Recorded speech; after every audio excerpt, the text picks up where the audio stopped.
Oke, baik. Salam sejahtera untuk kita semua. Nah, jadi di sini saya akan menjelaskan ya hasil ringkasan saya dalam bentuk video. Nah, jadi pertama-tama izinkan saya untuk memperkenalkan diri saya terlebih dahulu. Jadi nama saya Tobing, NIM 2110417317, kelas M1, jurusan manajemen. Untuk mata kuliahnya metode penelitian bisnis, dan dosen pengampunya itu Bapak Adi Mursalin SEMM. Nah, jadi tanpa berlama-lama mari kita langsung lanjut ke hasil ringkasannya. Ya, jadi di sini kami meringkas itu pada bab 1 untuk menentukan judul penelitian. Nah, jadi apa saja sih yang diperlukan untuk membuat tulisan yang menarik? Nah, jadi sebagian dari kita ini mungkin menjawab rangkaian narasi, pilihan diksi, alur penceritaan, bahkan kepadatan riset. Tetapi bagian yang tidak kalah penting adalah mencantumkan judul yang tepat. Ibarat sampul, judul adalah rangkaian dari kalimat di bagian yang paling atas karya tulis kita. Dan di sanalah pembaca bisa mulai menilai mutu tulisan kita. Judul yang tepat tidak hanya membutuhkan rangkaian kalimat yang unik, menarik dan kontekstual, tetapi juga rapi dan sesuai dengan kaidah. Tata penulisan yang amburadul hanya akan membuat calon pembaca merasa penulis tidak memiliki kredibilitas atau kemampuan yang terpercaya. Sehingga jangankan untuk membaca ya, melirik lagi saja pun belum tentu berkenan. Nah, jadi agar terhindar dari kesalahan tersebut, ya, simak penjelasan saya secara cara penulisan judul yang tepat ya menurut Pedoman Umum Ejaan Bahasa Indonesia PUEBI sebagai berikut. Nah, jadi yang pertama itu, untuk setiap huruf di awal kata ditulis dengan huruf kapital. Ada beberapa ragam ya cara penulisan judul, diantaranya adalah menulis keseluruhan huruf dengan huruf kapital. Sebagai contoh, anak perawan di sarang penyamun itu menggunakan semuanya huruf kapital. Cara itu tidak salah, akan tetapi untuk menimbang dari segi kerapian, banyak yang lebih memilih cara konvensional ya. Cara penulisan judul yang benar adalah menulis setiap awal kata dengan huruf kapital, terutama huruf pada kata paling depan. Jadi perhatikan ya, Siti Nurbaya salah asuhan ronggeng dukuh peruk. Nah, jadi untuk awal kalimatnya itu menggunakan huruf kapital. Nah, jadi aturan ini berlaku untuk hampir semua jenis kata ya, termasuk nama, tempat, sifat, keterangan. Namun ada beberapa pengecualian yang akan dijelaskan pada poin-poin seperti berikut. Nah, yang kedua, gunakan huruf kecil ya untuk preposisi, konjungsi, dan interjeksi. Yang dimaksud dengan preposisi adalah kata-kata yang diikuti oleh kata lainnya. Ya, dilihat dari fungsinya, kata ini memiliki fungsi untuk menjelaskan dan memberikan kesinambungan antara kata sebelum dan kata selanjutnya. Yang termasuk dalam preposisi di sini adalah di, ke, pada, dalam, yaitu, kepada, daripada, untuk, bagi, ala, bak, tentang, mengenai, sebab, secara, terhadap, dan seterusnya. Nah, jadi untuk sedangkan ya, konjungsi adalah nama lain dari kata sambung ya. Kata ini memiliki fungsi untuk menghubungkan kata-kata, kalimat-kalimat, dan ungkapan-ungkapan, dan tidak memiliki makna khusus ya jika berdiri sendiri.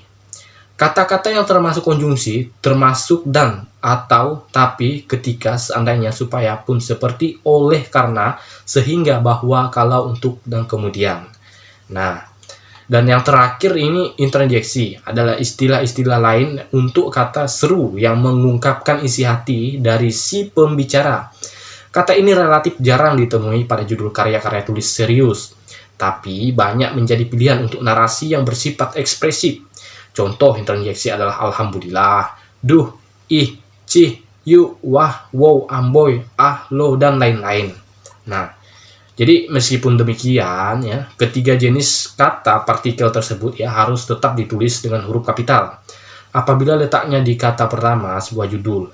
Sesuai dengan kaidah awal, kita bisa menjadikan ya sejumlah karya besar sebagai contoh pengecualian ini, termasuk dari Ave Maria sampai Jalan Lain ke Roma kalau tak untung, atau judul-judul berita yang sering kita lihat seperti wow, lihat nasib artis ini sekarang. Nah, dan yang ketiga, perhatikan kaidah huruf kapital pada kata ulang.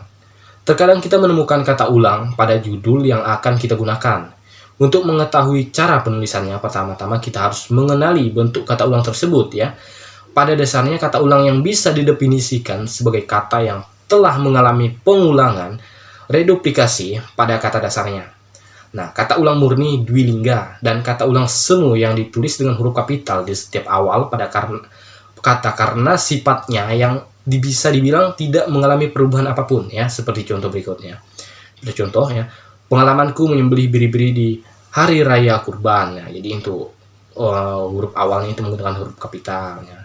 Hidup si kupu-kupu malam ya, jadi pengulangannya kan. Sayap-sayap kenangan, kecil-kecil jadi manten. Nah, jadi sedangkan untuk kata ulang sebagian kata ulang yang berimbuhan ya, kata ulang dwipura dan kata ulang perubahan, semua yang sederhananya sudah mengalami perubahan bentuk ya, hanya ditulis kapital pada huruf pertama kata ulang ya, seperti pada judul-judul yang berikut ini. Seperti misalnya kan Kapolres Situbondo ya.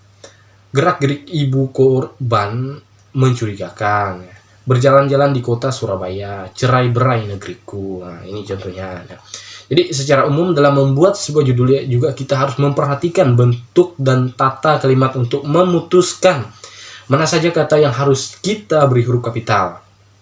Nah, kemudian kita lanjut ke aturan penulisan judul pada sebuah penelitian. Jadi, skripsi yang merupakan karya tulis ilmiah yang berisi hasil-hasil penelitian.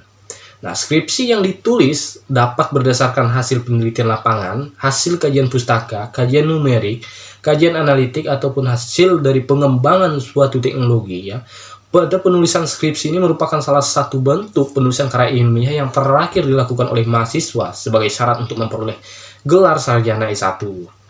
Nah, jadi untuk memperoleh keseragaman ya dalam format penulisan, maka diperlukan pedoman yang mengatur hal-hal tersebut. Selain untuk menyeragamkan format penulisan, pedoman tersebut juga berfungsi untuk meningkatkan kualitas tulisan dari para mahasiswa.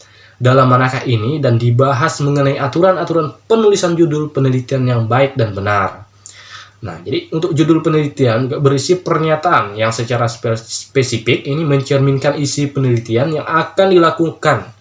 Ya, untuk mencerminkan konsep dari segala atau gejala atau fenomena yang diteliti atau sehubungan antar konsep dari gejala atau fenomena yang diteliti. Nah, kemudian untuk kriteria judul penelitian yang baik adalah singkat, jelas, menarik, dan mudah diingat. Tidak membuka penafsiran ganda dan menunjuk dengan tepat masalah yang akan diteliti. Judul penelitian tidak perlu mengikuti pola SPOK karena judul yang merupakan rangkaian kata bukan kalimat. Nah, kemudian untuk judul penelitian harus aktual dan mencerminkan hasil yang dapat memberikan kontribusi dalam pengembangan ilmu pengetahuan dan teknologi ya. Selain dari itu, judul tidak boleh mengandung tabel, gambar, singkatan, dan kata-kata yang tidak sopan. Nah, jadi ini kita untuk format penulisan judul penelitiannya adalah itu yang pertama itu diketik dengan huruf kapital, kemudian menggunakan huruf Times New Roman, dan untuk ukuran itu minimal 12. Untuk format ketikan harus dalam bentuk piramida ya, terbalik atau V. Nah, menggunakan spasi 2 jika lebih dari 1 baris dan spasi 1 jika lebih dari 2 baris. Nah, untuk jumlah kata pada judul penelitian antara 14 sampai dengan 20 kata. Nah, tidak boleh disingkat dan ditulis pada bagian tengah. Bahasa daerah dalam teks ditulis dalam huruf miring atau italik. Tinjauan pustaka literatur Pio tidak dicantumkan ya sebagai bagian dari struktur artikel. Dengan demikian, pengutipan pustaka yang dianggap penting dapat dipadukan ya dalam bab pendahuluan, introduction, atau dalam pembahasan. Nah, untuk pengutipan pustaka dalam pembahasannya seperlunya saja dan yang lebih diutamakan itu adalah pembahasan terhadap hasil analisa yang ditemukan sendiri. Nah, oke, baik. Jadi sekian dari ringkasan untuk penjelasan pada video saya kali ini. Saya ucapkan terima kasih.